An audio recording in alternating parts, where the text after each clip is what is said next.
né, a gente tem o nosso convidado, é o Pablo Maciel Moreira Brasil. Ele tem um longo currículo, né, é farmacêutico, formação pela Universidade Federal da Bahia, tem especialização em farmácia clínica, em assistência farmacêutica. Opa, estou lendo do Márcio aqui. Mas tudo bem. O Pablo também tem especialização em gestão da assistência farmacêutica, tem especialização em farmacologia clínica e prescrição farmacêutica, em avaliação de tecnologias de saúde, né? E é mestrando em saúde coletiva. Além de várias experiências, né, dentro da coordenação da assistência farmacêutica, comissão de farmácia terapêutica, né? Hoje ele atua, então, como responsável técnico pela farmácia da família, farmácia escola da UFPA, atuando, então, nos serviços farmacêuticos, né? E o tema, né, do mestrado dele envolve, então, esse monitoramento, né, da pressão arterial. E o nosso debatedor, a gente tem uma organização um pouquinho diferente esse ano, né, com um convidado adicional para debater, para discutir um pouco o tema, né, é o Márcio Galvão Guimarães de Oliveira, que é farmacêutico e professor da UFPA, então também, né, trabalha com diferentes temas, tem essa especialização em farmácia clínica pelo Chile, em assistência farmacêutica, mestrado e doutorado em medicina e saúde pela Universidade Federal da Bahia, né, e atua com temas bem importantes voltados para a farmácia clínica, né, que envolvem a geriatria, a desprescrição, né, e esse cuidado do paciente no uso dos medicamentos, né, e vai, então, estar acompanhando o Pablo e debatendo um pouquinho o tema. Então, eu gostaria de agradecer a presença de todos, né, especialmente do Pablo e do Márcio, que aceitaram esse convite e que vão, né, compartilhar conosco, né, essas reflexões e discussões sobre esse tema tão importante. Então, muito obrigada. Eu vou fechar minha câmera e passo a palavra para vocês, tá?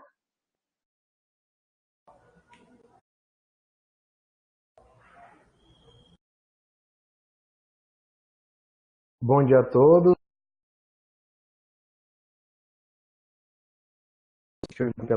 A gente vai debater hoje um pouco sobre a utilização de tecnologia, mais especificamente, né, a tecnologia da monitorização residencial da pressão arterial por farmacêuticos.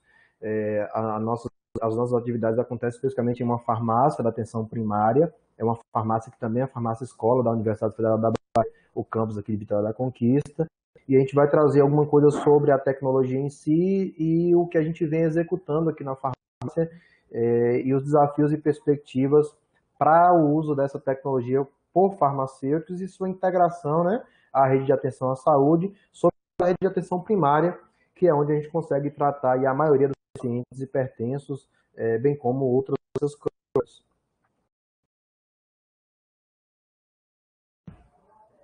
Então, o tema da nossa fala são os e benefícios da monitorização residencial da pressão arterial utilizados por farmacêuticos, ou pelo menos guiada a sua utilização por farmacêuticos. E nossa fala vai contemplar basicamente 3 temas, né? A gente vai falar um pouquinho sobre o serviço de farmácia na atenção primária integrada ao ensino, que é a farmácia escola da UFPA, que também é a farmácia da família do município de Vitória da Conquista. Hoje existe uma parceria entre a Universidade Federal e o município e que possibilita a instalação da farmácia escola em uma farmácia de atenção primária, farmácia distrital. A gente vai falar um pouco dos desafios e possibilidades, né, do farmacêutico no cuidado à hipertensão e a contribuição do MRTA nesse processo e a importância da pesquisa clínica para consolidar novas perspectivas de atuação do farmacêutico na atenção primária. Então, a perspectiva de atuar com clínica, atendendo pacientes da atenção primária. Então, essa perspectiva ela vem da farmácia da família, como disse, é uma farmácia distrital instalada na atenção primária de Vitória da Conquista. Hoje o município tem 2 farmácias que trabalham de forma articulada com a atenção básica, formando 2 polos de atendimento, da cidade, polos de atendimento. Essa farmácia, ela concentra boa parte dos atendimentos, né, da distribuição de medicamentos de doenças crônicas, incluindo a hipertensão, e o diferencial dessa farmácia é exatamente as atividades clínicas que são desenvolvidas. A primeira farmácia distrital, ela vem num processo de construção de 2010 a 2011, numa parceria já com a Universidade Federal da Bahia, da Conquista, onde é instalada a primeira farmácia. Um dado interessante é que essa primeira farmácia, lá em 2011 para 2012, ela já é instalada com a perspectiva de atividade clínica do farmacêutico, antes mesmo da resolução do Conselho Federal de Farmácia, a 585. Então, já havia essa perspectiva, já havia esse debate público da atuação, o resgate da atuação clínica do farmacêutico, e mais especificamente aqui na atenção primária. Então, essa farmácia ela vem com a proposta de implementar este serviço e já traz em seu escopo, em sua estrutura, 2 consultórios farmacêuticos com a presença de farmacêuticos construindo o serviço de atendimento. Então, em 2016 a gente instala uma segunda farmácia no município, né, e essa segunda farmácia ela vem com ampliação de estrutura e tem alguns diferenciais que contribuem para a prática clínica. Então a sua estrutura ela tem uma ampla sala de espera, são 5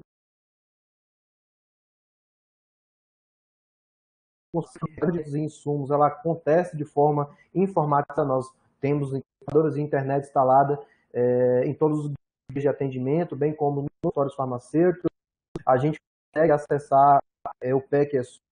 Os atendimentos farmacêuticos são lançados nesse sistema para que a rede conheça o que o farmacêutico fez aqui na farmácia, bem como a gente consegue acessar também os dados dos profissionais da rede que atenderam esse paciente. Então, a gente coloca o ambiente da rede de atenção à saúde.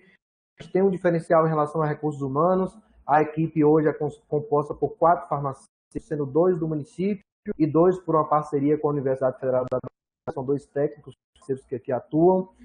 Todo o atendimento de dispensação de medicamentos, insumos para independente, ela é realizada por estudantes de farmácia, pré-treinados por essa equipe de farmacêuticos.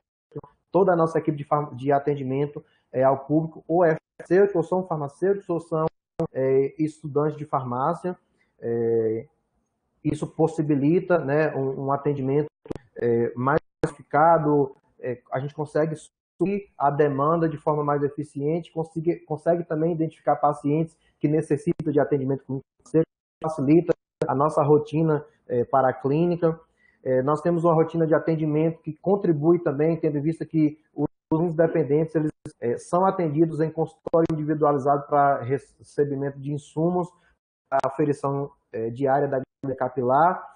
A gente conseguiu instalar aqui um software e esses dados dos pacientes, né, a aferição diária da glicemia desses pacientes, eles são transferidos para um software onde a gente consegue ver aqui uma visualização de como está essa glicemia, de gráficos e tabelas, e consegue fazer uma pré-análise administrativa e clínica de como está esse paciente em relação ao controle da diabetes.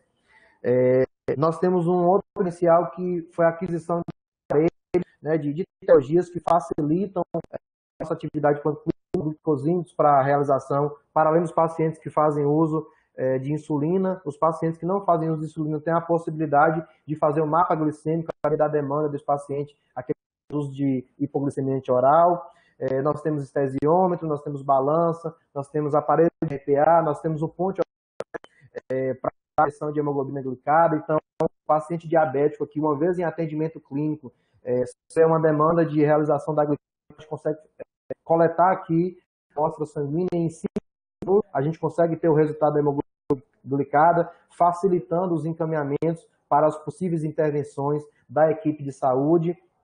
E o desenvolvimento de pesquisa clínica aqui na farmácia. Atualmente temos uma equipe de pesquisa orientada pelo professor Dr. Márcio Galvão.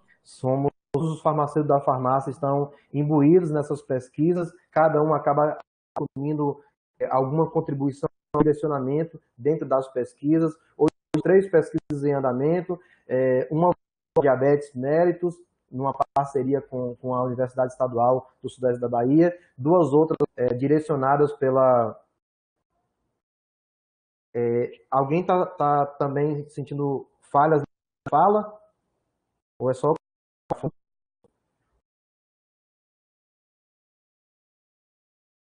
Acho que todo mundo, né?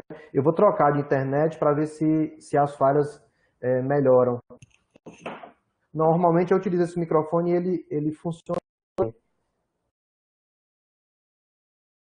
Deixa eu Pablo, botar a internet. tira o microfone e usa o microfone do computador para ver se melhora. Tá melhor a fala? Falhando? Ainda corta. Provavelmente a internet. Deixa eu fazer a troca e colocar a internet no meu celular.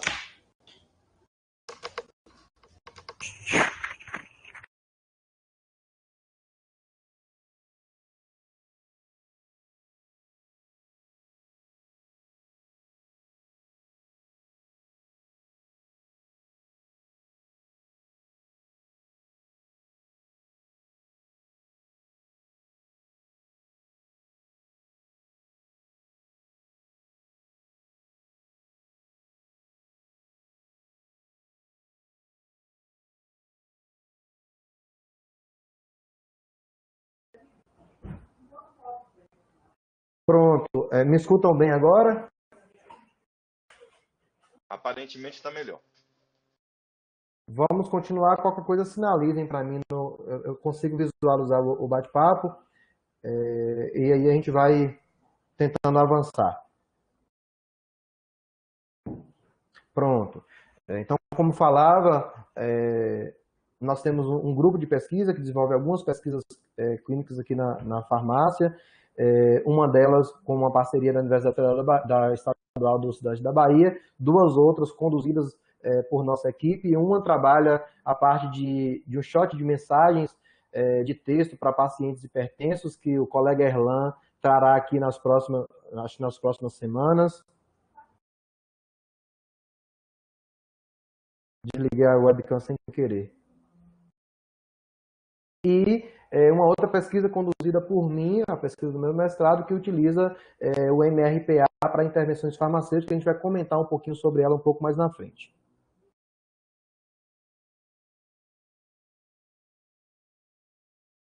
Bem, nós temos um histórico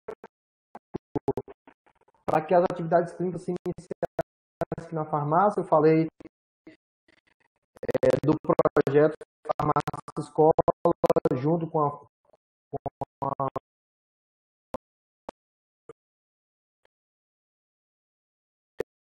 foi sendo corroborado por algumas outras ações a nível nacional. O Conselho Federal de Farmácia, então, ele publica uma resolução que traz de forma mais clara quais são as atribuições clínicas do farmacêutico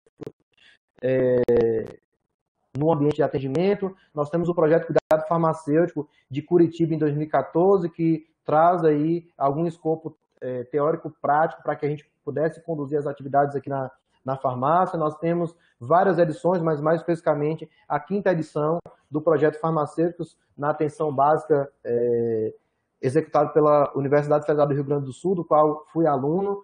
E em 2019 nós temos também um projeto de atenção básica do PROAD SUS, junto com o Hospital Oswaldo Cruz, que também traz aí em seu escopo alguns cursos voltados ao atendimento clínico que reforçam, né, a possibilidade de implementar a aplicação das nossas atividades aqui na farmácia, que servem de referencial teórico para a nossa atuação. Bem, dos serviços clínicos ofertados aqui na farmácia, então nós temos todo paciente que, identificado no momento da dispensação ou por demanda espontânea, ele procura a farmácia e é identificada a necessidade, alguma necessidade ou problema relacionado à farmacoterapia, esse paciente ele é triado pela equipe e é realizado um agendamento para atendimento farmacêutico. Esse atendimento farmacêutico acontece por um dos nossos farmacêuticos aqui do serviço, em consultório individualizado, acesso à internet, acesso a prontuário eletrônico. A gente consegue, através de uma parceria com o Laboratório Público Municipal aqui de Vitória da Conquista, quando necessário, solicitar exames complementares laboratoriais para compreender melhor qual é o problema, qual é a necessidade de saúde desse paciente. Disse também que no caso Ô, Pablo, agora travou. específico da hemoglobina glicada, Pablo, fecha seu vídeo para ver se melhora.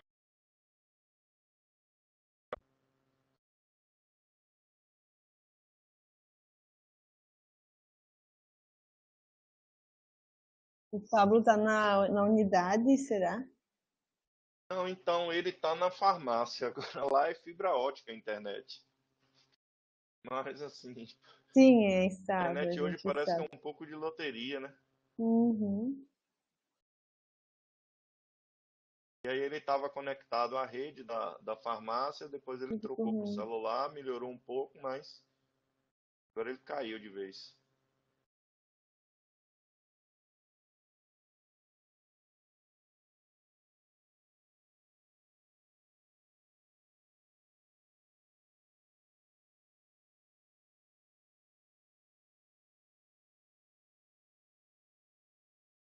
Ele aparece aqui para mim. Não, ele está aqui na lista dos participantes. Sim, vamos aguardar um pouquinho, pessoal. Também acho que é melhor ficar na rede na internet da farmácia. Está atrapalhando assim? Dá para ouvir. Pronto, eu estou conectando ao cabo, porque normalmente eu utilizo o Wi-Fi, mas acho que agora a gente não vai ter problemas. Ah, obrigada. Saí, Cabo com certeza saí, melhor. saí da minha internet e coloquei no cabo, porque em uma das salas que eu estava, a gente utiliza o Wi-Fi, mas a gente teve alguns probleminhas agora, eu acho que vai. Melhorou bastante agora, viu? Não está cortando mais não. Você pode até Deveria abrir ter sua feito isso câmera desde o agora. início. É isso que farei.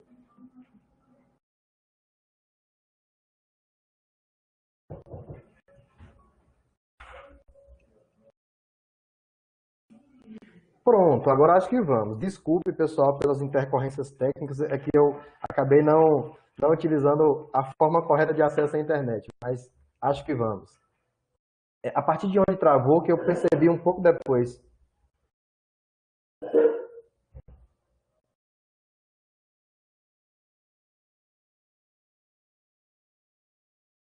Oi, me escutam?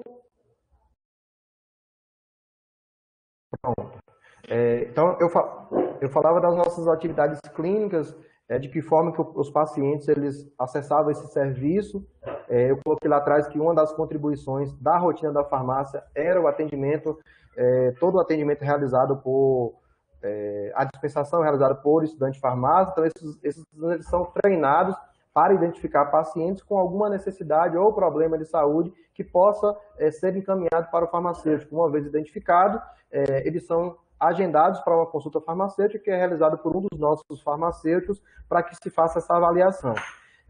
Junto do serviço, nós temos uma parceria com o laboratório público municipal, a gente consegue solicitar exames complementares para compreender melhor qual é a demanda do paciente, e diz também que a gente tem um point of care aqui de hemoglobina glicada, fornecido também por parceria com a Universidade Federal da Bahia, e a gente consegue realizar a glicada aqui no serviço em 5 minutos. A gente já tem essa resposta, o que facilita muito a adoção de condutas e os encaminhamentos quando necessário.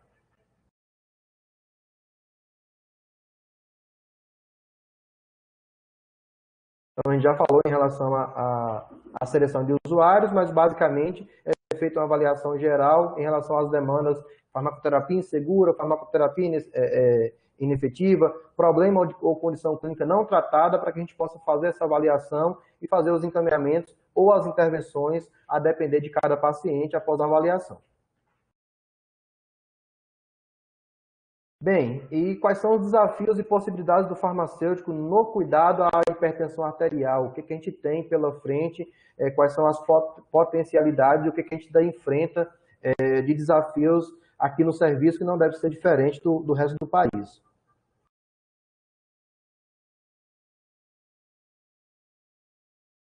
Mas um pouco antes, a gente tem que tratar em relação à hipertensão arterial de quais são os problemas que a gente enfrenta do próprio cuidado, né? Então, a gente já tem, desde 2018, a gente tem uma diretriz, a diretriz de monitoramento residencial da pressão arterial, que fala que as medidas fora do consultório, eles trazem algumas vantagens em relação às medidas de consultório, dadas as questões psicológicas, ao ambiente de medida e que possam trazer resultados diferentes do real. Então, as principais vantagens da monitorização fora do consultório tem a ver com o número de medidas obtidas, reflete as atividades usuais do paciente que está sendo acompanhado, examinado. Então, acaba que as medidas de consultório, elas refletem um flash, né, uma foto da vida do paciente, do momento da pressão arterial, mas não reflete as atividades normais, o estresse do dia a dia, o ambiente onde ele se encontra. Então, é uma das vantagens. A gente pode identificar, através da medida fora de consultório,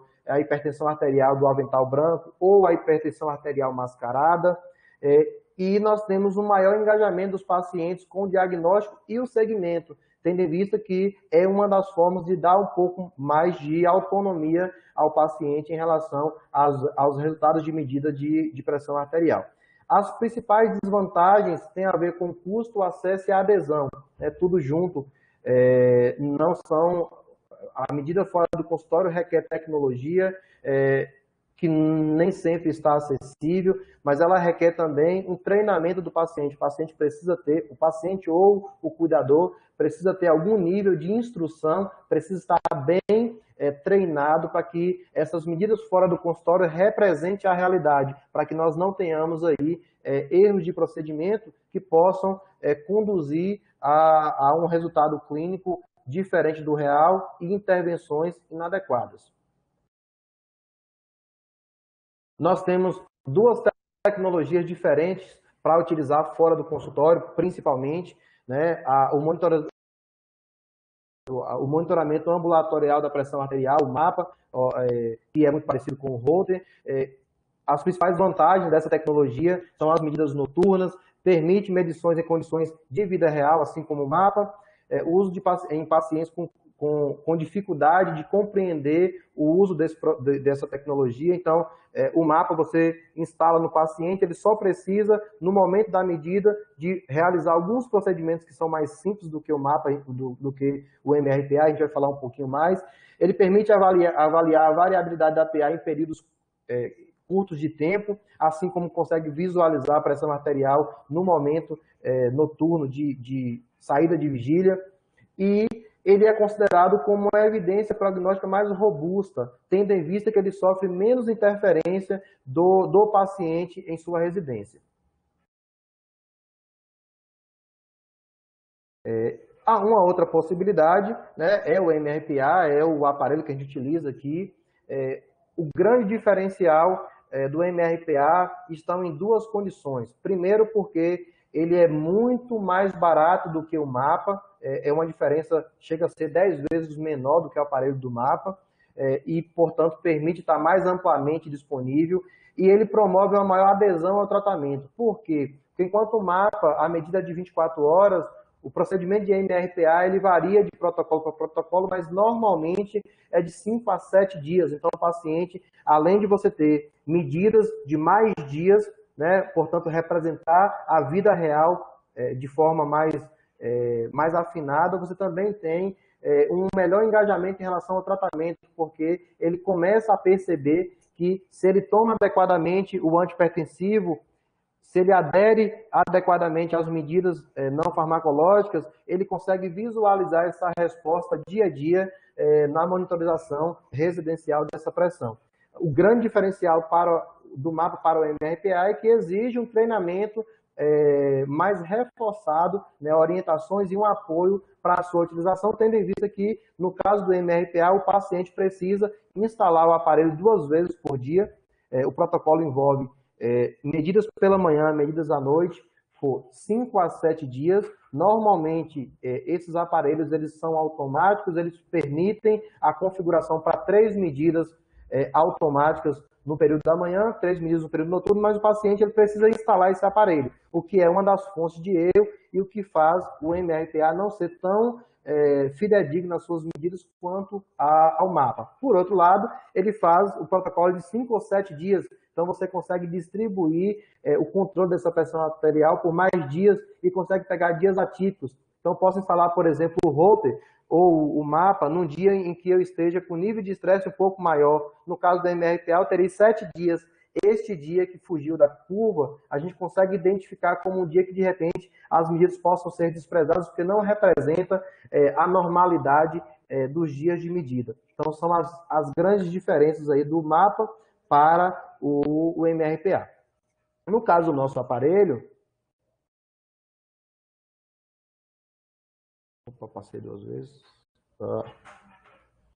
No caso do nosso aparelho, nós utilizamos este aparelho da MedLife, deixando claro que não há nenhuma propaganda em relação à tecnologia, mas é a tecnologia que a gente utiliza atualmente na farmácia, foi adquirida com recurso de projeto, a gente vai falar um pouco mais lá na frente, mas é esse aparelhinho que a gente utiliza, é um aparelho relativamente pequeno, de fácil transporte, e qual é o diferencial desse aparelho em si? Normalmente, as medidas de residência, você pode fazer com um aparelho que não é automático e o paciente ia medindo e anotando esses resultados. O que pode gerar, por exemplo, em algum momento, o paciente... não sei se foi uma pergunta, mas não é um tensiômetro de pulso, tá? Ele é utilizado normalmente como um aparelho de pressão de braço. O procedimento é no braço, não é no pulso. E este aparelho especificamente, ele tem registro no Inmetro. A gente pode discutir isso um pouco mais na frente. E esse aparelho tem um diferencial que é a disponibilização de um software. Então, o paciente vai medir, ele vai registrar essas medidas no próprio aparelho, na memória do aparelho, e a gente utiliza esse software, né, através desse site, o site MedBem, que é um site que está associado à tecnologia do aparelho que a gente utiliza. E o que esse software ele permite? Ele permite que todas as medidas, ao final de 7 dias, ao devolver o aparelho, a gente transfira essas medidas para o computador e consegue fazer a análise das medidas, tanto pontuais como na forma de gráfico e tabela. Vamos mostrar um pouco mais à frente como esses resultados eles são apresentados. Então, a gente gera um laudo desse resultado através da transferência. Aqui a gente consegue, eu printei aqui, mas é meu próprio nome, foi um teste foi um laudo de teste, então não há problema eu expor aqui o nome do paciente, porque sou eu mesmo. Então, a gente tem aqui, primeiro, um gráfico no decorrer dos dias. Então, a gente tem a linha vermelha, a pressão arterial sistólica, a linha verde, a pressão arterial diastólica, e a gente consegue perceber o desenrolar da pressão arterial no decorrer dos dias. Então, ele traz esse mapa. Vocês podem perceber que nesse período eu estava com 16 quilos a mais, então minha pressão não estava tão legal assim, dá para perceber pelo gráfico. Ele traz também uma média da pressão arterial por período matutino, período noturno, o que é muito importante para a gente na atuação clínica, que a gente pode perceber, por exemplo, se o problema do não controle é específico de um período do dia, a gente pode manipular a farmacoterapia, obviamente que com o consentimento e o apoio do prescritor, deixando claro essa parte. Em relação de repente, ele acorda todos os dias com pressão arterial ok, e no final da tarde é que eu tenho o não controle. Dá para a gente observar isso, tanto através da média, como através das medidas que ficam registradas e aparecem também no laudo. Pronto. Eu tenho na forma de gráfico, mas eu também tenho as medidas pontuais. E por que isso é importante? Essas medidas pontuais são importantes porque o paciente pode retornar ao final do 7º dia com 14 medidas, 14 médias. 7 médias pela manhã, 7 médias à noite, eu vou pensar assim.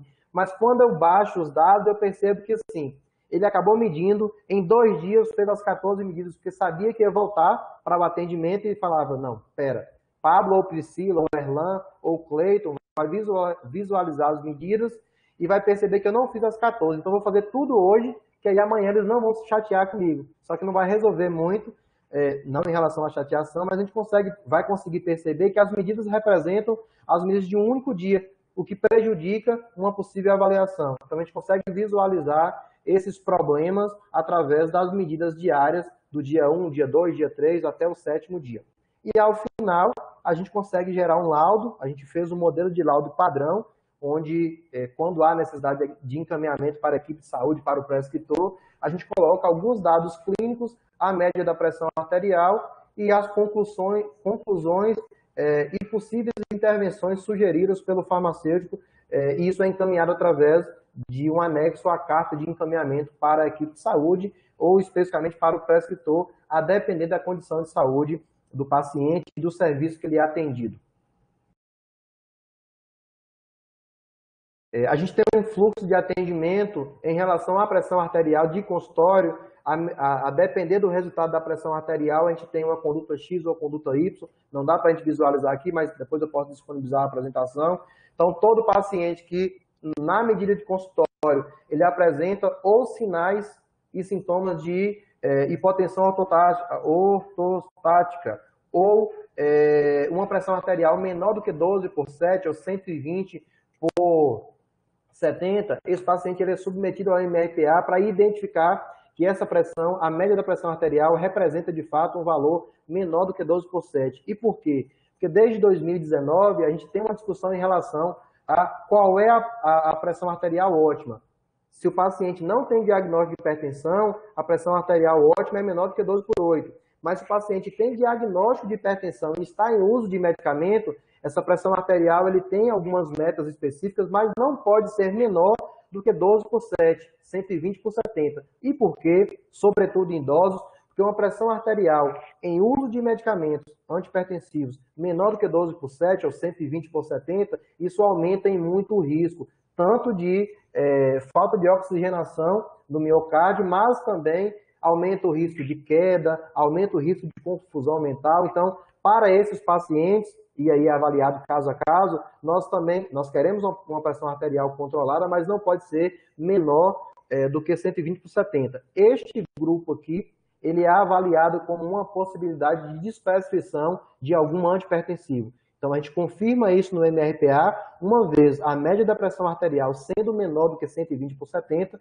a gente vai avaliar quais são as classes antihipertensivas que esse paciente está fazendo uso e sugerir ao prescritor a suspensão ou a redução de dose de alguns dos medicamentos prescritos, para que essa pressão arterial ela suba um pouco e entre na meta, onde eu reduzo o risco cardiovascular, mas eu reduzo também o risco de hipotensão, o risco de queda, que também é um problema para idosos.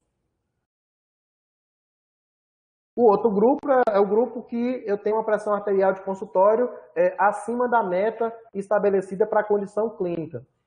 E aí nós sabemos que a pressão arterial de consultório ela pode estar alterada, sobretudo elevada, e não é verdade, tão somente por influência do ambiente de consultório, né? O efeito do jaleco branco que a gente fala. Então esses pacientes eles também são submetidos ao MRPA para confirmar o não controle da pressão arterial, e uma vez a média da pressão arterial em MRPA sendo maior do que a meta para a condição clínica daquele paciente, a gente vai fazer também uma avaliação da farmacoterapia, compreender se há medidas não farmacológicas que a gente pode aplicar nesse paciente e fazer uma reavaliação, ou se é necessário, de fato, aumentar a dose ou ampliar a classe terapêutica antihipertensiva para esse paciente. E, obviamente, também a gente faz isso através de um encaminhamento da equipe de saúde para o prescritor, que nesse momento é quem tem a autonomia de realizar a alteração na prescrição desse paciente. Então, o MRPA, ele entra nesse contexto. Ele nos auxilia a ter uma resposta em relação à média da pressão arterial mais fidedigna possível da condição clínica desse paciente, e ao realizar esse encaminhamento, os profissionais de saúde que estão do outro lado e que recebem esse encaminhamento da farmácia, eles terão uma maior segurança em relação a acatar ou não as nossas sugestões de intervenção, porque ele vai ter uma medida de pressão arterial mais fiel possível da vida real desse paciente.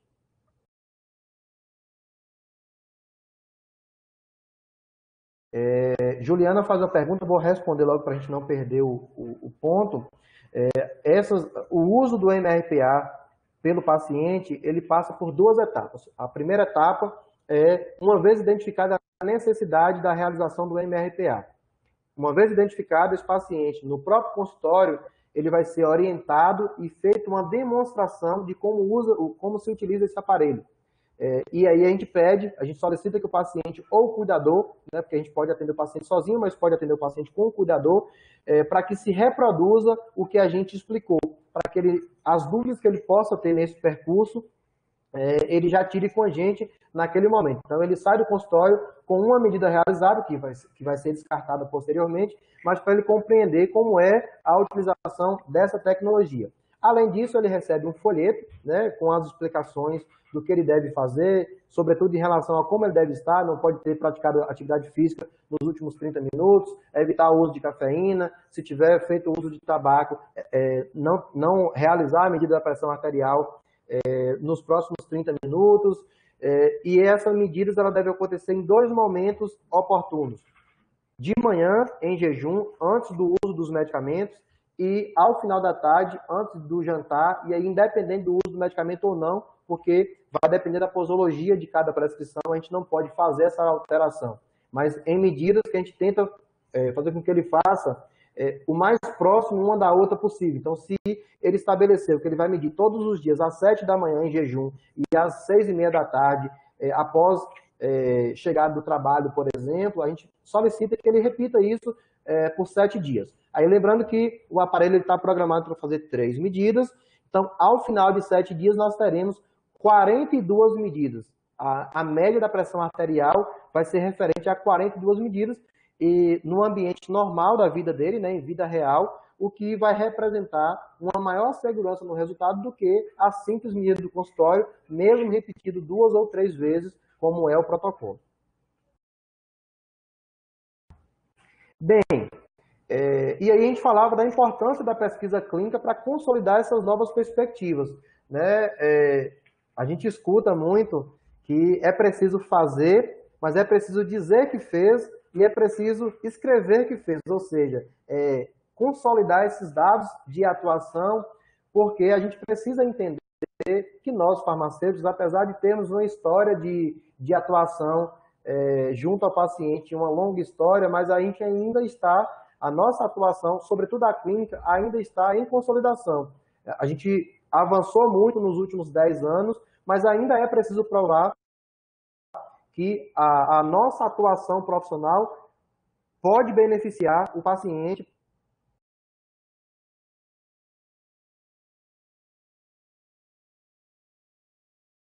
Caí, mas acho que voltei de novo. Me escutam? Só ativar a câmera aqui de novo para eu não ficar só minha voz aparecendo. Sim, estamos te escutando bem. Perfeito. Então, falava lá atrás que é importante o desenvolvimento de pesquisa clínica e nós temos, felizmente, uma estrutura aqui no serviço que colabora com as atividades de pesquisa clínica. Então, no ambiente do MRPA, a gente percebeu, durante um período de atendimento, que a gente tinha dados que poderiam ser consolidados até para uma análise do que estava sendo feito na farmácia. Será que a realização de MRPA na farmácia tinha algum potencial para realmente contribuir com a rede de atenção à saúde, contribuir com o controle da hipertensão para esses pacientes? Então, nós iniciamos essa análise com um estudo transversal. Esse estudo transversal, inclusive, foi recentemente apresentado em um congresso. Também, parte desse estudo a gente apresentou no Congresso de Uso Racional lá em Brasília, o que rendeu uma menção honrosa para a equipe de trabalho, tendo visto que, de fato, é um trabalho que tem um potencial importante de contribuição para a rede de atenção, para a atividade farmacêutica. Então, nós pegamos, reunimos, né, os últimos 100 prontuários do ano de 2020, já permeando entre antes da pandemia e pós-pandemia, e nós fomos avaliar que dados nós tínhamos nesses prontuários em relação às medidas de MRPA.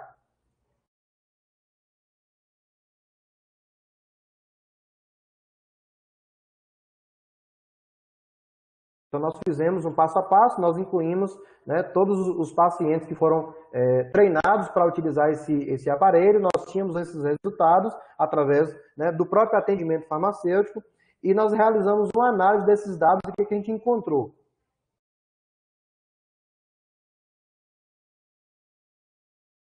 Bem, a gente encontrou que na medida de consultório, desses 100 pacientes atendidos, 91% deles apresentavam medida de consultório alteradas, indicava um não controle da pressão arterial com medidas maiores dentro do consultório do que quando a gente fazia o MRPA. Então, feitos o MRPA, a gente percebeu que somente 65% dos pacientes necessitavam de fato de um acréscimo na farmacoterapia. Ou seja, caso esses pacientes não tivessem passado por MRPA, muito provavelmente a nossa conduta em consultório somente com o resultado da pressão arterial de consultório seria a sugestão de intervenção no sentido de ampliar a dose ou ampliar a classe farmacológica.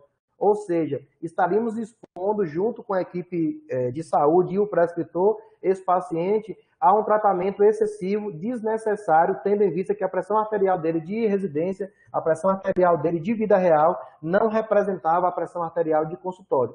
Então, a gente percebeu que, de fato, o uso do MRPA previne sobretratamento e pode auxiliar na desprescrição de medicamentos, uma vez identificado média de pressão arterial menor do que a meta estabelecida para o grupo e para a condição clínica.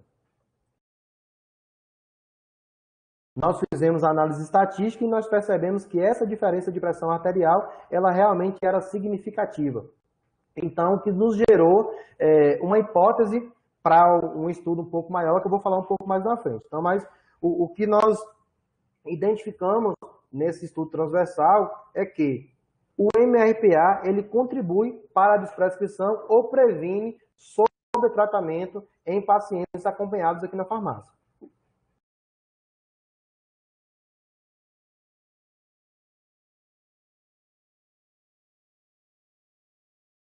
Bem, então, de posse desse estudo transversal, a gente tinha a hipótese que, aparentemente, o uso do MRPA ele servia para otimizar a farmacoterapia na hipertensão arterial guiada por farmacêuticos, tendo em vista que a gente faz isso no serviço de farmácia.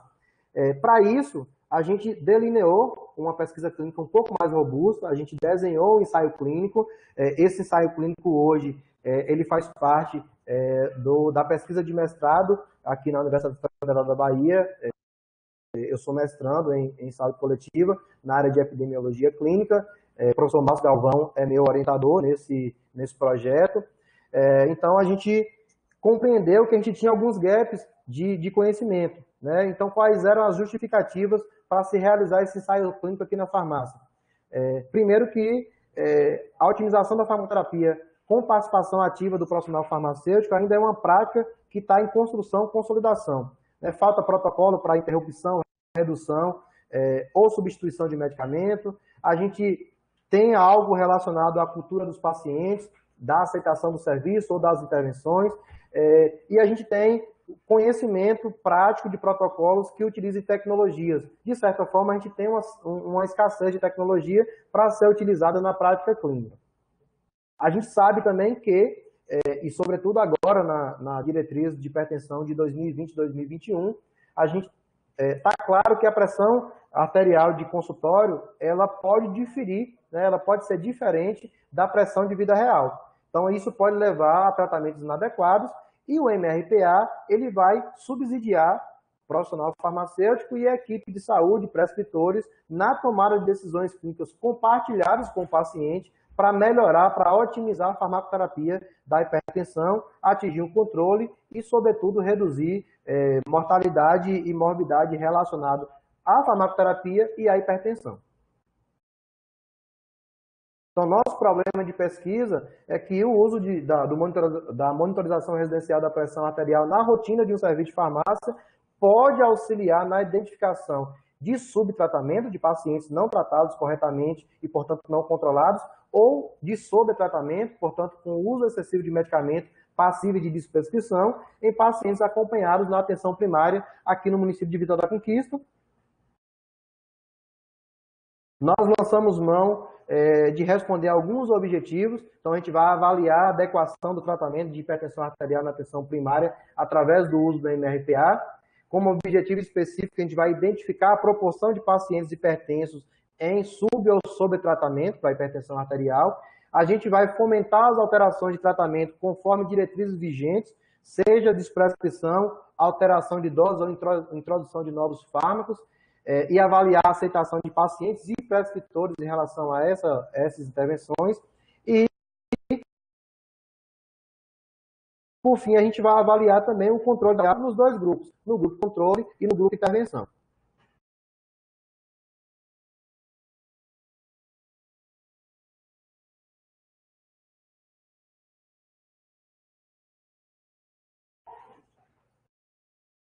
Então, nós fizemos um cálculo para identificar qual a quantidade de paciente em grupo controle e grupo intervenção. Então, nós chegamos ao número de 320 pacientes divididos em grupo controle e grupo intervenção. O grupo controle terá o mesmo número de pacientes do grupo intervenção. Serão pacientes idosos, 60 anos e mais.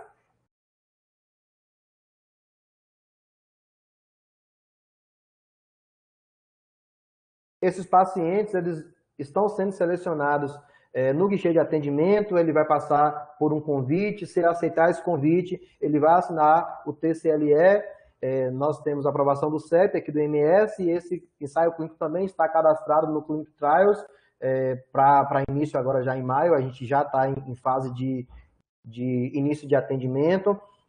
Nós vamos fazer uma randomização desses pacientes para equilibrar grupo controle e grupo intervenção.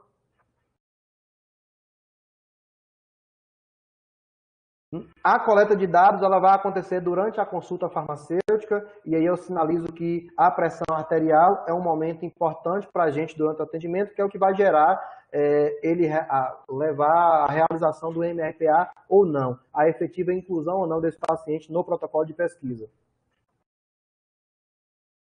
Esse paciente, a gente vai avaliar antes e depois o perfil de adesão à farmacoterapia prescrita. Isso porque a gente pode chegar às duas conclusões. Ou que a farmacoterapia prescrita, ela necessita de adequação, ou em sobretratamento ou subtratamento, mas nós podemos também identificar pacientes que não aderem à farmacoterapia. Portanto, a análise final poderia ser prejudicada se a gente não considerasse o paciente aderente e o paciente não aderente. A gente precisa identificar primeiro se a farmacoterapia prescrita é a farmacoterapia que o paciente efetivamente utiliza. Então, nós vamos utilizar o BMQ para identificar qual a condição de adesão ou não à farmacoterapia desses pacientes incluídos no protocolo. O grupo controle, eles serão igualmente atendidos por farmacêuticos, a coleta de dados ocorrerá da mesma forma, através do formulário padrão, na verdade é o prontuário PEC que a gente vai utilizar, com pequeno diferencial ou grande diferencial, a depender do ponto de vista, que é as intervenções. O paciente do grupo controle, ele vai realizar MRPA, porque a gente precisa identificar qual é a diferença de pressão arterial de consultório para o MRPA, mas ele não terá encaminhamento farmacêutico, ou seja, nós não teremos, através do laudo, uma intervenção farmacêutica formalmente encaminhada para a equipe de saúde. O que vai acontecer com esse grupo? Esse grupo controle ele vai passar para o MRPA, os dados serão baixados em software, a gente vai encaminhar para esse paciente o laudo e solicitar que ele procure seu prescritor, a equipe de saúde, para avaliar esses dados.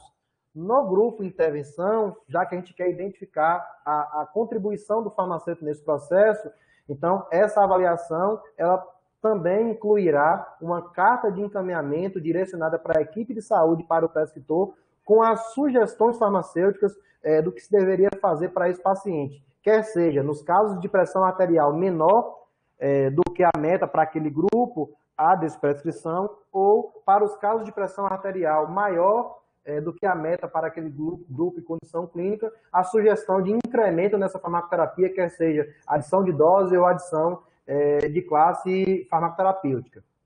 Então, essa é a principal diferença do grupo controle para o grupo intervenção.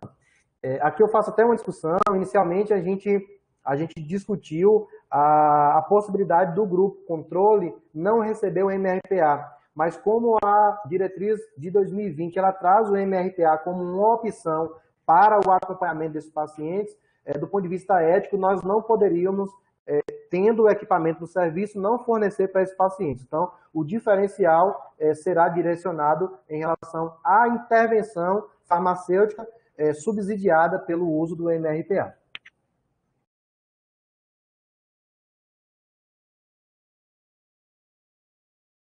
Aquele mapazinho que eu já citei lá atrás, a gente está utilizando a ferramenta que a gente construiu e já utilizava nos atendimentos clínicos aqui no nosso serviço.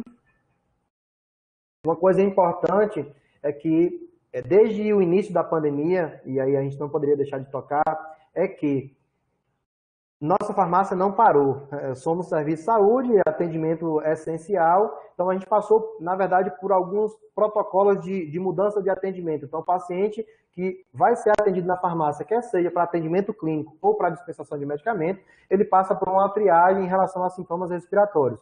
Uma vez identificados os sintomas respiratórios, esse paciente ele não vai ser atendido para atendimento clínico, ele vai ter a consulta reagendada, e para a dispensação de medicamento, como é um pouco mais urgente, a gente atende esse paciente com um fluxo diferenciado para que ele permaneça o mínimo no serviço, não exponha os nossos atendentes e não exponha também os pacientes, os demais pacientes que estão no ambiente da farmácia. Perdão, passei um slide sem comentar sobre ele. Então, basicamente, o que a gente vai identificar no percurso do estudo? O paciente apresenta sub ou subtratamento, e isso a gente vai verificar com os resultados da média da pressão arterial em MRPA. Todos os medicamentos utilizados pelo paciente estão indicados, são necessários e seguros para tratar a hipertensão. Na farmacoterapia prescrita, existe a necessidade de aumentar a dose, acrescentar medicamento ou substituir classe terapêutica para identificar a meta, para atingir a meta de controle dessa PA. Existe necessidade de interromper, reduzir dose ou substituir medicamento para que a farmacoterapia se torne mais segura, que a gente pode encontrar. Mais especificamente, no caso de interromper e reduzir, é onde a gente trabalha a possibilidade de desprescrição de uma classe ou redução de dose de um antihipertensivo. Nosso desfecho primário foi identificado como a proporção de pacientes com necessidade da adequação da farmacoterapia e controle da pressão arterial no grupo controle e no grupo intervenção. E como desfechos secundários, a gente vai avaliar também a proporção de pacientes identificados com necessidade de alteração na farmacoterapia, a proporção de pacientes identificados em subtratamento e sobretratamento, ou seja, a possibilidade de desprescrição ou possibilidade de ampliação de uso de antihipertensivo, o número de sugestões encaminhadas para a equipe de saúde, bem como o número de sugestões acatadas ou aceitadas pela equipe de saúde e pelo prescritor, a fim de medir a efetividade das nossas intervenções frente aos demais profissionais. Na verdade, o ensaio clínico, ele, de alguma forma, trará alguma contribuição em relação à avaliação da interlocução entre equipe de farmácia e equipe de saúde, tendo em vista que nós estamos numa farmácia distrital, mas a lógica da farmácia distrital é que ela seja uma extensão das unidades de saúde, né, que ela consiga atender como extensão das unidades de saúde agrupadas em torno dela. Então, a gente busca identificar essa interlocução, essa possibilidade de interlocução entre a equipe de farmácia e a equipe de saúde e prescritor. E a gente espera que o percentual de pacientes, né, que terá seu tratamento influenciado pelo efeito do avental branco seja significativo. A gente espera produzir conhecimento sobre desprescrição e adequação da farmacoterapia antihipertensiva na atenção primária. E a gente espera avaliar a aceitação dos pacientes e também dos prescritores em relação às sugestões encaminhadas após a avaliação clínica. E quais são, então, os desafios para o uso do MRPA? Então, a gente entende, no percurso que a gente fez até hoje, de 2011 para cá, a gente tem aí uma pequena longa caminhada implementando serviços, melhorando a equipe, a estrutura física da farmácia, os recursos humanos, mas a gente entende que ainda há a necessidade de uma articulação e uma integração entre serviço de farmácia e rede de atenção primária. sobretudo no nosso caso, por ser uma farmácia distrital, o distanciamento geográfico acaba por ampliar o distanciamento entre a interlocução entre os profissionais. A gente não conseguiu institucionalizar o serviço de cuidado farmacêutico aqui no município, então ele acontece na farmácia, mas não há dentro da rede algo que consolide essas atividades. Então é meio que a gente faz voos medianos e longos através dessa interlocução pessoal e com a ajuda da universidade, mas o cuidado farmacêutico não é uma estratégia ainda do município para controle de doenças crônicas, para a solução de problemas relacionados à farmacoterapia, de auxiliar os pacientes nessas necessidades. É uma falta que a gente sente, que a gente busca aí, junto à gestão, essa consolidação.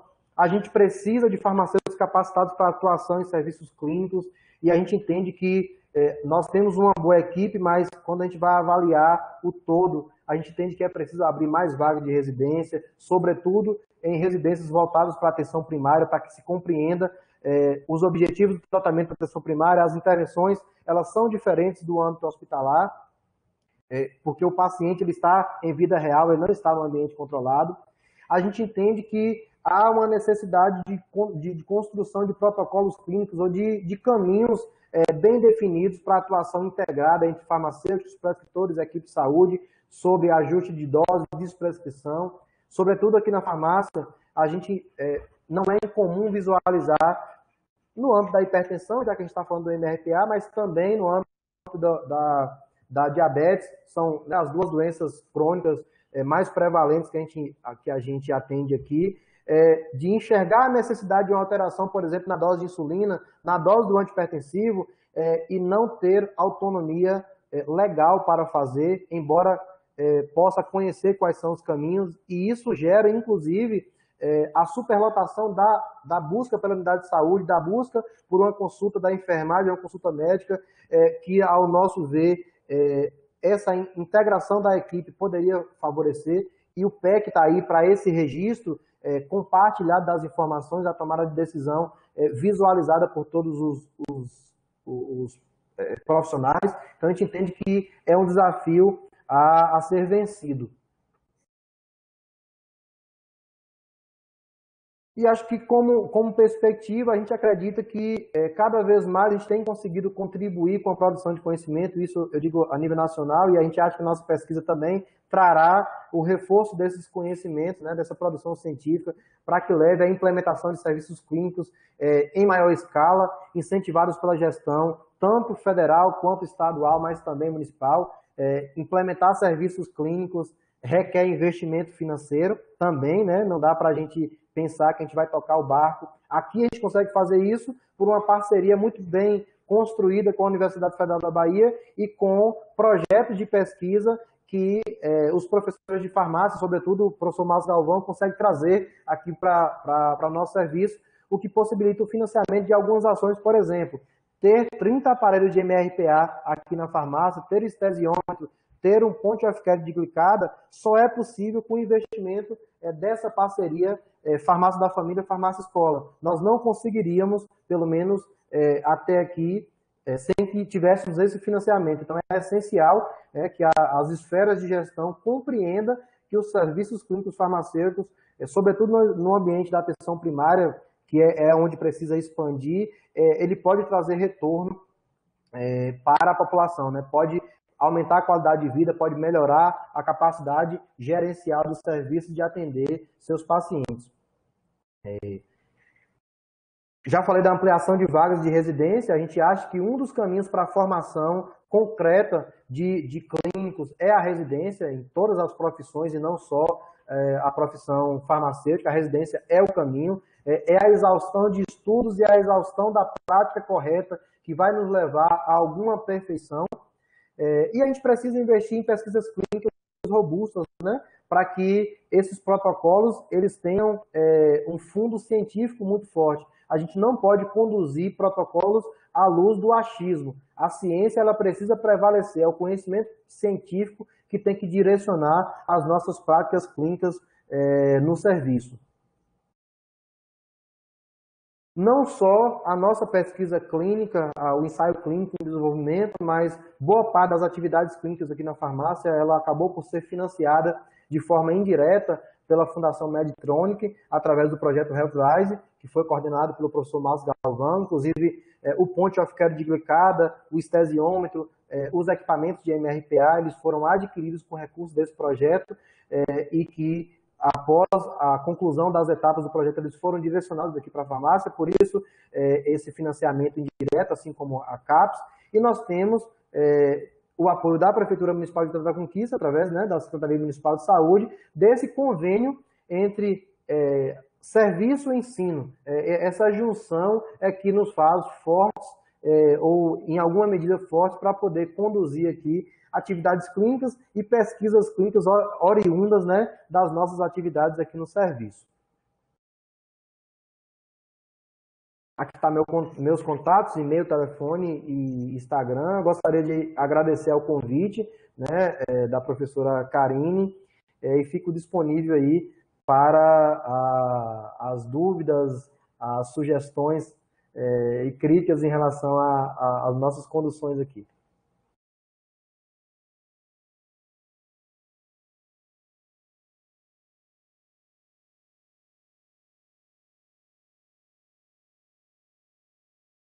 Oi, Karine, você vai comentar alguma coisa? Não, pode comentar, Márcio, depois eu posso falar. Tá. Então, assim, obrigado, Pablo, pela apresentação, parabéns, né? Eu acho que você foi bem claro, né? Eu queria fazer um breve comentário sobre o MRPA, né? E assim, se nós fizermos uma revisão na literatura internacional, né? Há uma confusão entre dois termos que são utilizados, né? A monitorização residencial da pressão arterial, que é o que Pablo, né, ele está trabalhando no projeto de mestrado dele, nesse ensaio clínico. Isso é um protocolo, é um exame, né? E em grande parte dos pacientes, ele substitui a MAPA, né? A MAPA, você precisa de um médico para fazer o laudo. Já a MRPA não, a MRPA ela pode ser feita por qualquer profissional, né? Agora existe também um protocolo para isso, né, existem diretrizes, inclusive tem uma diretriz brasileira, como o Pablo falou anteriormente, né? O paciente ele tem que ser capacitado, ele vai levar o aparelho para casa, vai fazer, não é, no mínimo 5 dias de leituras, né? Sendo que 7 dias de leitura você tem uma acurácia um pouco melhor, né? E isso difere da medida, né, domiciliar que é feita pelo próprio paciente. Karine tinha até dito no início, olha, o médico falou para minha mãe que não precisa fazer tantas medidas em casa. Na realidade, né, o que a literatura mostra é que a medida de consultório hoje, né, você tem um problema de acurácia, tá? Eu vou colocar aqui para vocês um link depois, né? Tem uma outra farmacêutica que aqui em Vitória da Conquista também trabalhou com MRPA. Foi o projeto do mestrado dela, só que ela trabalhou em unidades básicas de saúde, né? E lá foi criada uma rotina de identificação pelo médico ou enfermeira e eles realizaram o exame, né? E aí nós publicamos na época um estudo de viabilidade da adoção da MRPA na atenção primária. Posteriormente, né, se viu uma janela de oportunidade de fazer isso também em farmácias, que é o que Pablo está fazendo agora, né? Então, esse estudo de viabilidade, isso aí já foi conduzido, já foi publicado, né? Tá lá na Ciência de Saúde Coletiva, o preprint, né? Mas assim, eu não sei se vocês conhecem a revista, e ela tem um problema que no preprint ela não divulga o artigo em PDF, viu, Karine? Ela divulga na página em HTML, aí eles não colocam as tabelas, né? Então é um artigo que ele está com informação, né, incompleta em relação aos resultados, até que eles disponibilizem no Cielo, né? Porque a Ciência e Saúde Coletiva está no Cielo. Mas, de qualquer forma, já dá para você ter uma ideia de como foi implementado, né? Como foi avaliada a viabilidade aqui no município. E aí, Pablo, né, rodou um segundo estudo na farmácia, não é? Com 100 pacientes. E aí, nesse primeiro estudo nas unidades de saúde, nós encontramos uma diferença de 10 milímetros de mercúrio, né? Na sistólica e, se eu não me engano, quase 5 milímetros de mercúrio, 4,6, 4,7 na diastólica. E foram identificados cerca de 20% dos pacientes com efeito do jaleco branco, né? Uhum. Então, foi isso que nos chamou a atenção para um possível sobretratamento. No segundo estudo, né, que Pablo coordenou, que foi feito aí na farmácia, nós encontramos, se eu não me engano, foi 26%, né, Pablo, de pacientes sobre um possível efeito do jaleco branco. E aí, veja só, 20% foi jaleco branco em unidade básica de saúde, 26% na farmácia, né? Então, isso mostra, né, o que a literatura realmente já diz, que independe do profissional. Então, o jaleco branco não é só com médico, o jaleco branco não é só com enfermeiro. O jaleco branco acontece em farmácia com farmacêutico também, né? E aí, há uma preocupação antiga, inclusive, Karine, né, e demais colegas que estão aqui nos assistindo, do Ministério da Saúde, porque, né, os cadernos de atenção básica, né, e esse caderno de atenção básica que eu estou falando, que tem mais de 10 anos que foi publicado, ou 8 anos, enfim, ele indicava o diagnóstico da pressão, da hipertensão arterial com 2 medidas, né, acima de 140 por 90, em medidas de consultório. A última diretriz da Sociedade Brasileira de Cardiologia indica 3 medidas, né? Então, havia uma preocupação, Karine, mais ou menos assim, olha, será que todo mundo que nós estamos tratando como hipertensos realmente são hipertensos? Entendeu? Pablo até colocou aí na figura, né, quando ele estava com 96, ele colocou na apresentação, quando ele estava com 96 quilos, né, ele estava com nível pressórico alterado. Na verdade, aí fica a pergunta, bem, será que Pablo realmente estava hipertenso, leve, e ele controlou com mudança de hábito de vida, ou será que Pablo teve efeito do jaleco branco? Você está entendendo? Porque ele poderia estar usando medicamento também. Então, assim, essa é a grande janela de oportunidade para os farmacêuticos, não é? Que já cuidam de diversos pacientes hipertensos nos seus serviços, porque é a doença crônica mais prevalente. Então, talvez, Karine, a acurácia da medida da pressão arterial em consultório farmacêutico também esteja precisando de, digamos assim, de uma melhoria de fluxos, entendeu? E adotar a MRPA como uma prática mais, digamos assim, mais segura para cuidar melhor desses pacientes, não é?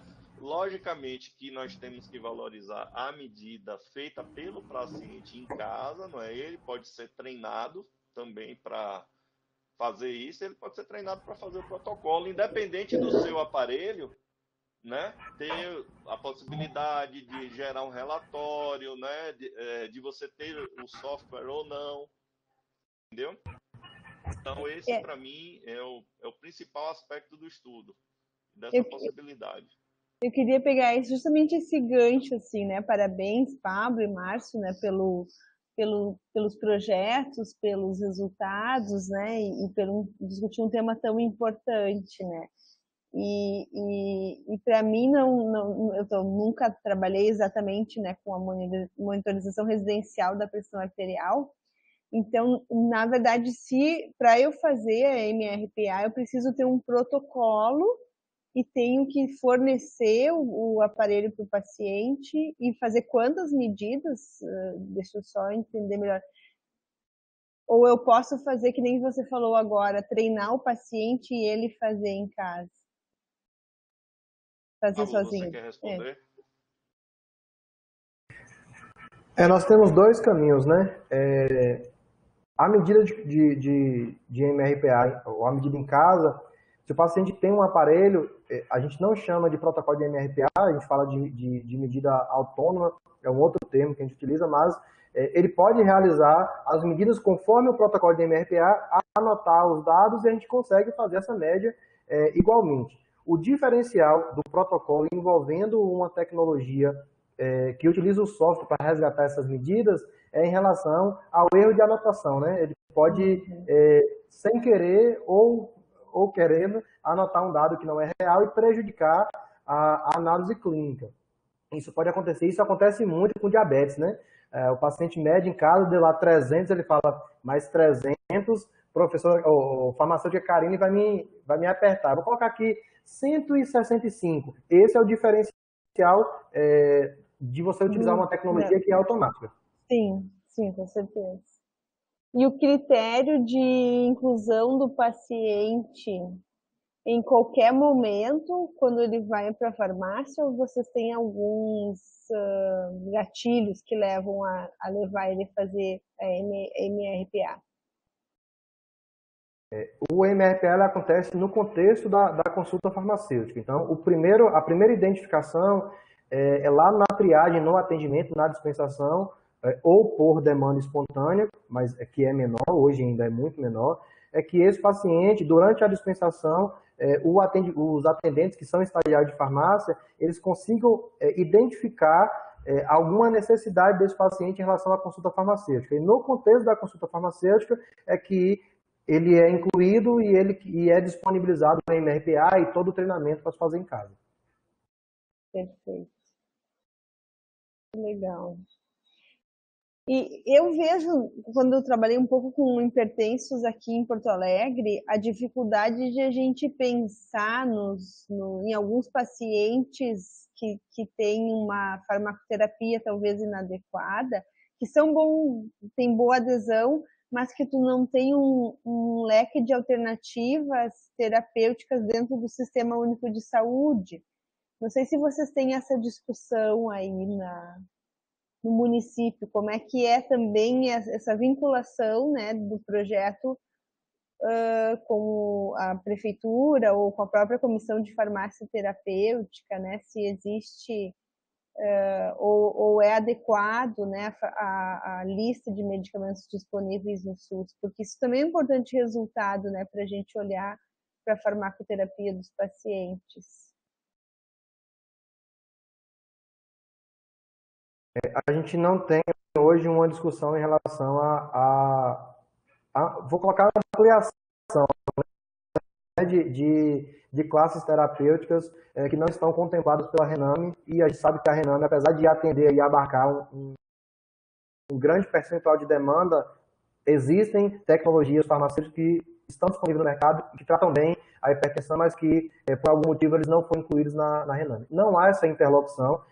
A gente tinha uma comissão de farmácia e terapia terapêutica muito forte, mas ela foi se perdendo e a gente passou por períodos de gestão técnica um pouco conflituosa, e logo em seguida veio a pandemia e também suspendeu qualquer tipo de discussão. A gente acredita que, se identificado, tanto no grupo controle quanto no grupo de intervenção, mas sobretudo no grupo de intervenção, e aí através da análise de dados secundários, questões relacionadas a essa situação, eu acho que é um importante debate que a gente pode extrair, né, da nossa pesquisa para levar para a gestão. Sim. O Afonso coloca aqui, mas em pacientes com grandes problemas de adesão, é feito o ajuste depois para o MRPA, pois se a terapêutica está inadequada por erro da adesão, os parâmetros adquiridos estarão com viés. Exatamente. O BMQ vai servir exatamente para identificar esses pacientes, para não confundir a nossa análise, né? A gente pode ter uma prescrição do ponto de vista clínico perfeito, mas que não tem um resultado na prática, que o paciente não adere. Então, o primeiro ponto de corte é necessitar ser a adesão. É por isso que a gente incluiu no nosso curso da pesquisa o BMQ, para identificar esses pacientes, para que trabalhe primeiro a adesão, para depois a gente ter a resposta em relação à farmacoterapia, né? E claro que nesse momento a gente também já tem uma pré-análise, porque a gente costuma dizer que a adesão, primeiro a gente trabalha se a farmacoterapia é a mais indicada e mais efetiva. Não adianta eu pegar um paciente que ele não tem indicação de uso de beta-bloqueador, mas está lá prescrito. Por que eu vou incentivar a adesão desse paciente se eu sei que o beta-bloqueador para ele não é o mais indicado? Se eu sei que para ele seria o BRA? Então, nesse momento, a gente pode ter algumas discussões em relação é melhor aderir à farmacoterapia prescrita ou é melhor já intervir nessa farmacoterapia porque se ele aderir, ele vai provocar um problema de segurança. Inclusive, um dos problemas de não adesão que a gente pode identificar é a segurança, né? O paciente pode deixar de utilizar porque está com problema de segurança. Então, essas análises, como o atendimento ele é individualizado, como eu disse, é um protocolo de pesquisa, mas que antes de ser pesquisa, ele é uma consulta farmacêutica. Então, a gente não pode e não vai nesse processo.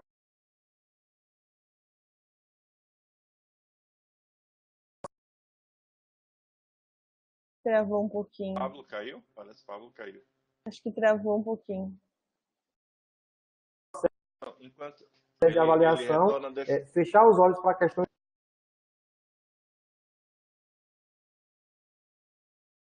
Pablo? Agora acho que ele está voltando. Deixa eu fazer um comentário breve enquanto o Pablo volta. Também assim, Afonso, tem duas questões aqui, né, que o Pablo falou. Tem um protocolo de pesquisa, né, que aí você tem um objetivo diferente, tem um rigor metodológico, né, por conta do estudo. E tem um outro aspecto também, que é o que nós estamos tentando engajar vocês, né, que estão aqui assistindo esse SIG, que é a questão da importância de fazer a monitorização residencial, né? Porque, inclusive, assim, se você atende um paciente e você vê que esse paciente ele não tem boa adesão ao tratamento, né, a medida mais acurada para você saber o real nível pressórico desse paciente é a MRPA e não a medida de consultório. Ou então, Karine, se for possível, aumentaria também a acurácia se você fizesse mais medidas em consultas diferentes. Sim. Entendeu? Mas assim, o que acontece? Há uma tendência, porque essa é a realidade, né, de atendimento clínico das pessoas, você acaba tomando decisão terapêutica numa única medida daquela consulta. Então, isso é um problema, porque assim, em congressos internacionais e até aqui também, a própria Sociedade Brasileira de Cardiologia, eles já vêm discutindo, né, outras formas, né, por exemplo, velocidade de onda de pulso para medir a pressão arterial, né? Só que são ainda equipamentos que são caros, de difícil acesso, né? Vocês sabem, por exemplo, que os próprios monitores digitais, né, eles configuram uma tecnologia nova, né? Há poucos anos atrás era o antigo tensiômetro, né, o estetoscópio, então tem toda uma questão de técnica de medida, né? E para vocês terem uma ideia, nós fizemos aqui treinamento com técnicos de enfermagem há uns 4 anos atrás e vocês não têm noção do tanto de gente que aplicava a técnica errada na medida da pressão. O paciente chega na unidade de saúde, aquele calor esbaforido, e aí está fazendo a medida, ele está conversando com o técnico de enfermagem, ansioso, perna cruzada, enfim. Então, a aplicação da técnica correta também é um problema. Os aparelhos digitais, eles minimizam um pouco isso, a questão do erro do examinador, né, que é um processo examinador dependente. Mas tem outros aspectos da técnica que também eles precisam ser aplicados, entendeu? Então, o protocolo da MRPA melhora também bastante isso. Tá? Pablo, eu não sei se você quer complementar, porque você caiu. No meio da fala, mas enfim, como eu não vou conseguir resgatar exatamente de onde eu parei, acho que você complementou aí a minha fala. Respondi a Paulo também no chat.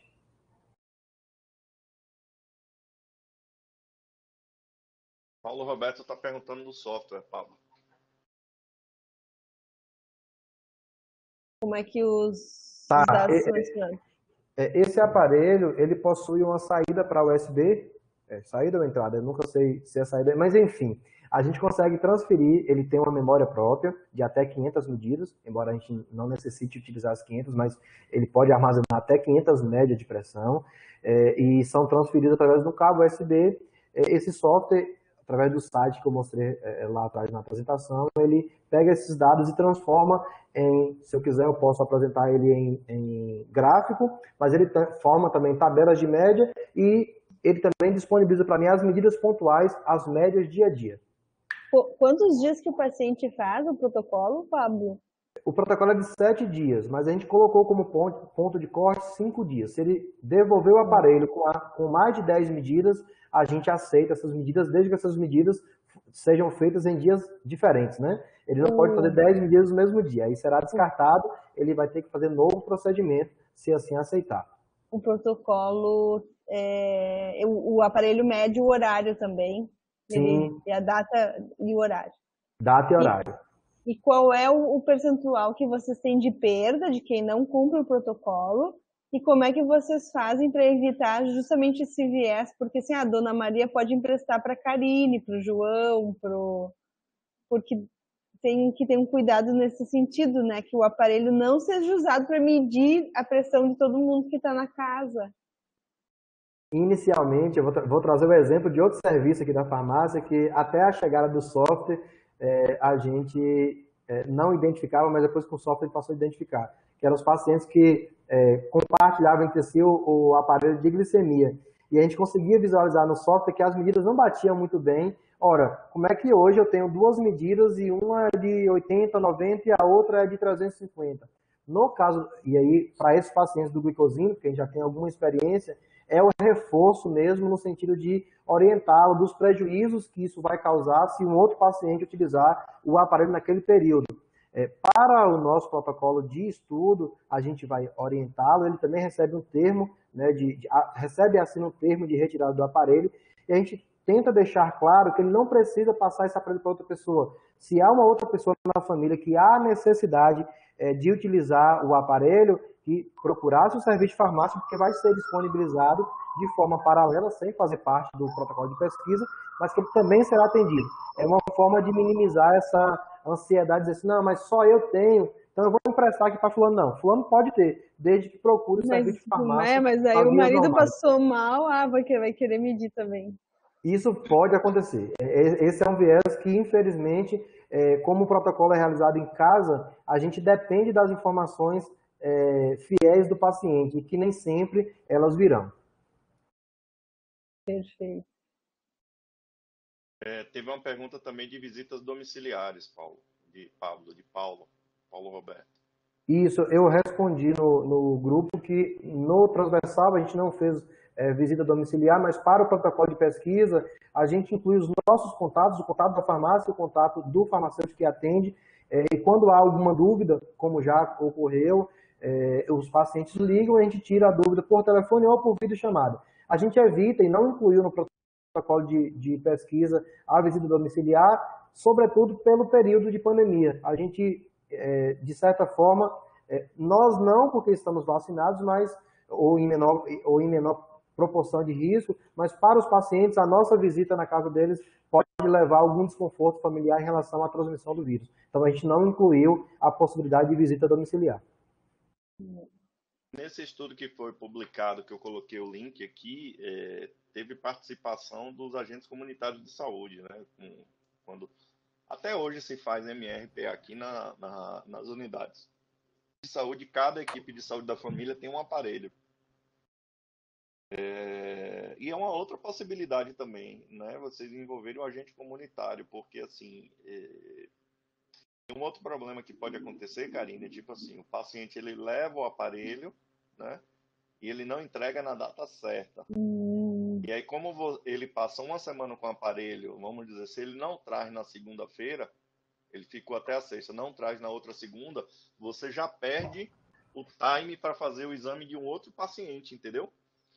Então, talvez envolver, assim, aqui a gente não teve esse problema, né, Pablo? Porque os pacientes eles já são bem conhecidos, são pacientes antigos do serviço, mas eventualmente isso é uma coisa que pode acontecer também. E aí talvez seja mais seguro envolver os agentes comunitários. Aí também no circuito, porque se você sabe quem é o agente comunitário do paciente, você pode entrar em contato e pedir para o agente comunitário passar na casa dele, né, e pedir para trazer o aparelho, para devolver o aparelho, né? Que legal.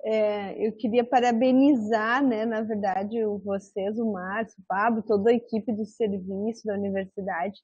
Acho que fazer pesquisa no Brasil, né, não é fácil. Fazer pesquisa clínica, ensaio clínico robusto, com grupo controle randomizado, né, e trazer esses dados importantes, assim, sem contar no benefício para o paciente, sem contar na atuação do farmacêutico clínico junto com a equipe. Então, assim, é bastante, parabéns, nos deixa bastante orgulhosos de ver esse tipo de trabalho sendo desenvolvido. Assim, acho que é um grande avanço e que a gente precisa fazer dentro da farmácia clínica, né? Obrigado. Karine tem uma pergunta de Afonso. Sim, por favor, podem responder aí.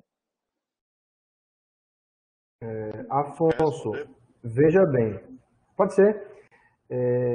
Eu costumo dizer que não fazer nada e fazer alguma coisa é importante. Fazer alguma coisa, dentro de um limite de segurança. A diretriz de hipertensão, ela não orienta a utilização do medidor de pulso. Mas a gente tem alguns estudos em relação à comparação de medidor de pulso, medidor de braço que utiliza o esfígolo e o estetos, que é o pior, na verdade, porque envolve a técnica do profissional e ele precisa estar bem treinado, e o de pulso e o de braço automático. O de pulso, o que você precisa observar é se ele tem selo do Inmetro. Se ele tem selo do Inmetro e você só tem ele disponível, você pode fazer a avaliação utilizando o de pulso, entendendo que essa avaliação ela requer alguma análise um pouco, não tão somente do resultado do que você tem da pressão arterial, mas se você não tem nenhuma tecnologia disponível, a única que você tem disponível é a de pulso, e você tem uma tecnologia de pulso que é certificada pelo Inmetro, certamente você pode utilizar, obviamente, seguindo todas as instruções do fabricante. Nós temos um de pulso que, inclusive, não utilizamos porque nós temos o MRPA e os medidores de pressão normais também, o nosso que é automático e é de braço, mas se você não tem nenhuma tecnologia e você tem ela e ela tem esse selo, você pode utilizá-lo sim. Há estudos que dizem que elas, apesar de não ser tão fidedigna, elas trazem resultados importantes. Agora, só complementando aqui uma coisa, eu utilizaria, viu, Afonso, mais como screening, entendeu? O Pablo disse assim, olha, você pode até utilizar, mas na realidade não vai ser a MRPA, entendeu? Porque para você fazer a monitorização residencial, você tem que ter o aparelho de braço, né? Então, para um screening, para saber se possivelmente esse paciente ele está controlado ou não, eu acho que pode até dizer assim, né, Pablo? Bem, para saber se esse paciente está controlado ou não, como screening, eu acho até que poderia utilizar. Inclusive, a Honro, eu conheci uma vez num congresso da Sociedade Brasileira de Cardiologia, né, um cardiologista, ele é de Alagoas, né, eu esqueci o nome dele. E ele me disse que na época, há anos atrás, né, ele tinha desenvolvido ele patenteou, né, um esfigmomanômetro, que na realidade o relógio, ele colocou um papelzinho, né, para tapar o reloginho, né, e aí o paciente só via se estava alterado ou se estava normal, né, o nível, alterado, normal, verde ou vermelho. E isso daí foi para. Ele fez um estudo e foi utilizado por agentes comunitários de saúde. Entendeu? E aí depois teve um desdobramento, ele vendeu essa patente para uma empresa, né? E aí a empresa depois não levou adiante a produção desse equipamento. Então eu acho assim que para screening tudo bem. Agora, para o exame em si, não seria, né, indicado. Que Bem, legal. gente. Sim, acho que vamos encerrar, né? Agradecer muito, né, a presença de todos, em especial do Márcio e do Pablo. Parabenizar, então, mais uma vez pelo trabalho, né? E desejar sucesso aí nos frutos que vão colher, né? Desses lindos trabalhos que vocês estão desenvolvendo. Então, muito obrigada. Boa sexta-feira a todos, né? E bom final de semana também. Até mais.